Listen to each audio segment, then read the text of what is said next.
The moment those gates closed, it wasn't just a door shutting, it was a message, loud, brutal, and impossible to ignore. Meghan Markle, the woman who once arrived in Montecito like a conquering queen expecting the entire elite world to kneel, was suddenly standing on the outside, staring at a private club that had once welcomed her with champagne, whispered flattery, and secret handshakes. But now, according to explosive whispers circulating through Montecito's tightest inner circles, Meghan wasn't just unwelcome, she was reportedly banned. Not quietly, not gently, but permanently. And the reason? A secret complaint. A complaint so serious, so uncomfortable, so impossible to smooth over with charm or connections, that one of Montecito's most exclusive sanctuaries allegedly shut its doors to her forever. And in Montecito, where access is everything and reputation is currency, that kind of rejection isn't just embarrassing. It's devastating, because Montecito isn't just a place. It's a fortress of privilege, where billionaires, media tycoons, Hollywood royalty, and untouchable power brokers coexist behind gates designed to keep ordinary people out. And Meghan didn't just move there, she arrived expecting to own it.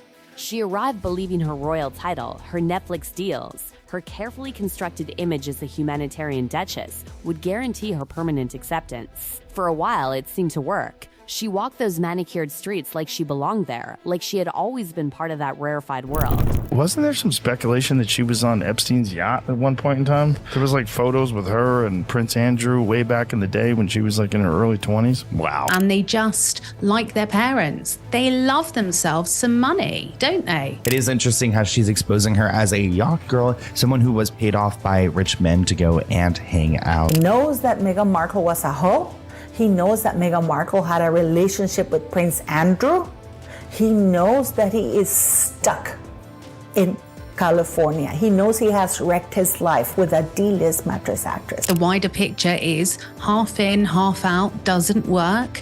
And let's look at how are the royal family using and potentially manipulating their role of soft power. Suggested that the then Meghan Markle likely spent time with Prince Andrew and Jeffrey Epstein before she even met Prince Harry. This is bigger than we could ever imagine. There's all these honeypot women, such as Meghan Markle. Why go to somewhere like Soho House if, or any private members club? Like, normal people don't do that. We go to the pub. Why go somewhere where you're not allowed cameras and everything? He was infiltrating all the royal families in Europe, and how you infiltrate is through the men. And men, if you have a weak man that loves women and that will have sex with anything, they test you. They see how far you'll go. And these men are so stupid. And that statement from the lawyer was so smartly worded. It was vague, and it was vague by design. So that's why I think it was a warning to Meghan. If I sit here with my professional PR hat on, looking at that statement, they go through so many drafts, and it's, up to kind of 5-10 people around a table drafting that. Every single word in a legal statement holds weight. Prince William means business. He's had enough. He wants to clean the monarchy, and it's all now in the hands of the courts. Meghan Markle is in full mode panic along with Harry, because they both know what they did, and they both know that what they did could be criminal. Invitations came, doors opened, smiles were exchanged. But behind those smiles, something else was forming. Something colder, something far more dangerous. Because Montecito's elite don't confront you publicly, they erase you privately. And then came the complaint. Not a loud scandal splashed across headlines, but something far more lethal, a quiet internal grievance, allegedly filed behind closed doors, where reputations are decided with nods, glances, and silent consensus. No screaming, no warnings, just a decision. And suddenly, Meghan's access, her golden key to Montecito's most exclusive social sanctuary, was gone. And right now, Meghan Markle is absolutely spiraling in Montecito because the walls are finally closing in. A Victoria's Secret supermodel who partied inside Soho House just gave an explosive interview destroying everything Meghan has carefully constructed. That moment didn't just echo inside Montecito, it exploded through it. Because when insiders start talking about walls closing in, it means something has shifted beneath the surface. it means the illusion is cracking. And Montecito thrives on illusion. It thrives on carefully curated images of perfection, harmony, and unshakable loyalty. But loyalty in Montecito is conditional. It lasts only as long as you are useful, quiet, and non-threatening. David Boies, who was Virginia Roberts' attorney, who wanted to call Meghan Markle as a key witness in the civil lawsuit against Prince Andrew, were very clear and specific that Meghan Markle was a past close associate of Andrew, and she participated in everything that was going on. When you become controversial, inconvenient, or unpredictable, the doors don't slam. They simply stop opening. And Meghan began noticing it immediately. Phone calls weren't returned. Invitations mysteriously stopped arriving. Familiar faces suddenly became distant. Conversations ended quicker than usual. Smiles faded faster. And the club, the one place that symbolized her acceptance into Montecito's most powerful inner circle, became a silent, unmistakable line she was no longer allowed to cross. Because this wasn't just any club. This was where deals were whispered into existence, where reputations were reinforced, where alliances were formed over quiet dinners and private laughter. Being inside meant power. Being outside meant isolation. And Meghan, for the first time since she arrived in California, was on the outside. But what made this rejection so explosive wasn't just the ban itself. It was what insiders began whispering about why it happened. Because complaints inside elite clubs aren't filed casually. They're filed when someone crosses a line that cannot be ignored. When someone disrupts the balance. When someone becomes too controversial, too risky, too radioactive to remain inside the circle. And Montecito protects itself above all else. And then Meghan is doing her best to make this Hollywood comeback. So, I mean, she will be absolutely terrified about the idea that this house and habit investigation is finally going to drop. I mean, I'd love to see how Sunshine Sachs, who is the PR company famous for dirty tricks, back on board after she sacked Meredith Mates. And then Meghan is doing her best to make this Hollywood comeback.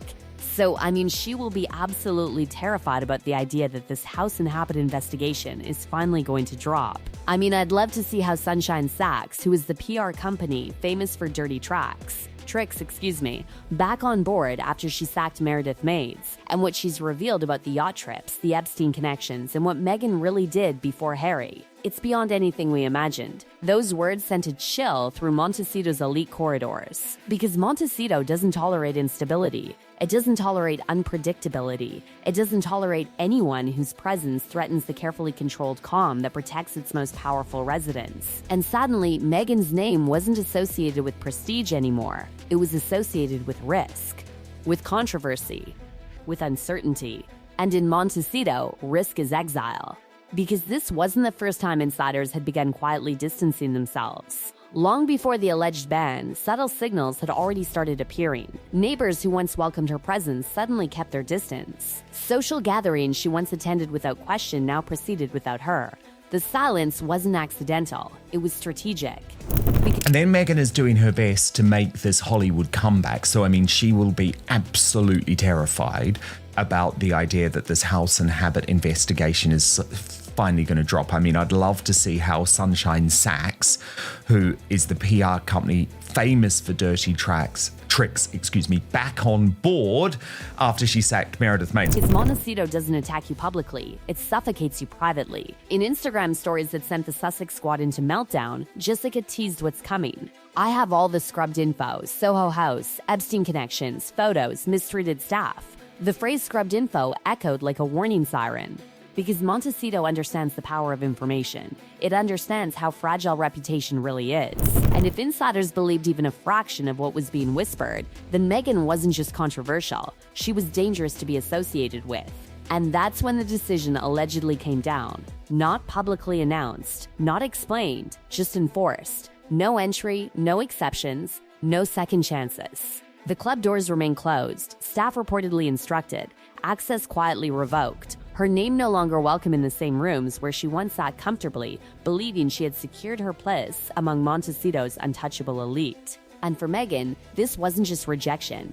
It was exposure, because Montecito had spoken, not through confrontation, but through absence, not through accusations, but through exclusion. And the most devastating part wasn't the ban itself. One of us has been quietly tracking the cover-up for 8 years. So again, these words really matter, Lauren, because what she is suggesting is that for 8 years, there has been a cover-up involving the truth of Meghan Markle. Was what it revealed, that Montecito, the very world she had fought so hard to enter, no longer saw her as one of their own. What makes exile in Montecito so uniquely brutal isn't the noise, it's the silence. The deafening, suffocating silence that creeps in slowly, wrapping itself around your life until you realize you're no longer part of the world you thought you belonged to. And that's exactly what began happening to Meghan Markle after the alleged ban from the private club that had once symbolized her acceptance into California's most untouchable elite. Because when Montecito closes ranks, it doesn't announce it. It simply erases you. And Meghan, according to whispers growing louder behind perfectly trimmed hedges and guarded gates, was being erased in real time. At first, the changes were subtle enough to dismiss. A missed invitation here, a delayed response there, a polite excuse from someone who had once been eager to connect. But inside Montecito's social ecosystem, those tiny shifts are never accidental. They are signals. Signals that someone standing has changed. Signals that doors are beginning to close. And the most chilling part? Jessica Reed Krause writes, I have all the scrubbed info. Soho, Epstein connections. Now that is clearly a reference to Soho House. Nobody explains why. Because in Montecito, explanations aren't owed, acceptance is conditional, and rejection is permanent. For 8 years, powerful people have been scrubbing the internet, burying photos, silencing witnesses, but the dam just broke. That phrase, the dam just broke, didn't just describe information leaking, it described control slipping. Because Meghan's greatest power had always been her image, carefully crafted, carefully protected, carefully managed, an image of grace, resilience, and triumph over adversity. But Montecito doesn't protect you when your image starts threatening the ecosystem itself. Montecito protects Montecito. And if maintaining that protection means quietly distancing itself from someone who once brought global attention into its peaceful isolation, then that's exactly what it does. And suddenly, insiders began noticing something that would have been unthinkable just a year earlier. Meghan wasn't being seen the way she used to be. Not at the quiet lunches, not at the discreet charity functions, not at the exclusive gatherings where Montecito's real decisions are made. She was still physically there, still living behind those gates, still occupying that mansion. But socially, something had shifted. She was present, yet absent, visible, yet excluded.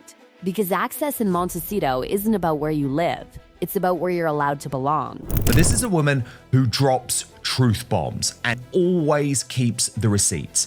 And for some time, she has been promising major revelations to come on Meghan Markle, on Meghan Markle's past. And the club ban, the alleged complaint that triggered it, became the ultimate symbol of that loss of belonging. Because private clubs like that aren't just social venues. They are gatekeepers of legitimacy. They decide who is inside and who is outside. And once you're outside, returning isn't just difficult, it's nearly impossible. And you're about to hear testimony from someone who saw it all firsthand. Jessica Reed Krause, the controversial blogger behind House and Habit, just announced she's releasing an 8-year investigation into Meghan Markle. She's been sitting on folders of evidence since 2018, collecting sources, filing away testimony from people Meghan allegedly mistreated. The timing couldn't have been worse. Or perhaps, depending on who you ask inside Montecito, it couldn't have been more inevitable. Because Montecito thrives on stability, on predictability, on the assurance that its residents will never bring chaos into its carefully protected world. And suddenly, Meghan's name wasn't associated with stability anymore. It was associated with investigations, with testimony, with uncertainty. And uncertainty makes people nervous. Because Montecito's elite didn't become powerful by taking risks. They became powerful by avoiding them, by distancing themselves from controversy before it could touch them, by closing ranks before instability could spread. And Meghan, whether she realized it or not, had become a source of instability. Meghan Markle is somebody who obviously, at least for a period of time, was a close associate of Prince Andrew, and hence is in a position to perhaps have seen what he did. Those aren't my words. That's Virginia Gray's attorney, David Boies, speaking on the record. That statement didn't accuse, it didn't confirm, it didn't even directly implicate, but it did something far more dangerous. It introduced possibility, and possibility alone was enough to make Montecito nervous. Because Montecito doesn't wait for confirmation, it reacts to risk. And that's when the isolation reportedly became undeniable. Neighbors who once waved began avoiding eye contact. Conversations that once flowed naturally became forced and brief. Invitations that once arrived without question simply stopped coming. The warmth was gone, replaced by something colder, something final, because Montecito had made its decision. A picture of Virginia Giuffre, the late Virginia Giuffre, as a much younger woman, with the words, "And maybe it will make sense now," why VG, clearly a reference to Virginia Giuffre, originally wanted Meghan to testify at her trial, which, remember, we discussed last week, is something that Virginia Giuffre's lawyer, David Boies, had previously gone public to the Daily Beast about. And Meghan was no longer part of its protected inner circle. But here's the detail that made my blood run cold. She posted a picture of Virginia Giu as a young woman with the caption, "And maybe it will make sense now why VG originally wanted Meghan to testify at her trial." That single implication hung in the air like a storm cloud, not because it proved anything, but because it reminded Montecito of something it fears more than anything else: unpredictability. Because unpredictability invites scrutiny, scrutiny invites attention, and attention disrupts the privacy Montecito depends on to survive. And Montecito doesn't tolerate disruption, because Montecito isn't just a community, it's a sanctuary built on silence, loyalty, and absolute control over who belongs. And when someone is perceived as threatening that control, even indirectly, the response is swift, quiet, and irreversible. The club ban was never just about a complaint. It was about protection, protection of reputation, protection of stability, protection of Montecito itself. And Meghan, once seen as its newest jewel, had allegedly become its greatest liability. That realization hit hardest in the moments no cameras could capture. The moments when Meghan reportedly found herself outside the gates of spaces she once entered freely. The moments when she realized the acceptance she thought was permanent had always been conditional. The moments when the illusion finally broke. Because Montecito never truly belonged to her. It tolerated her. It welcomed her. It benefited from her presence when it served its interests. But the moment her presence became inconvenient, the moment her reputation introduced uncertainty, Montecito did what it always does. It closed ranks, it protected itself, and it left her outside. Because in Montecito, the gates don't just keep people out. Sometimes they lock people in, and sometimes they lock people out forever. People out forever. People out forever. People out forever.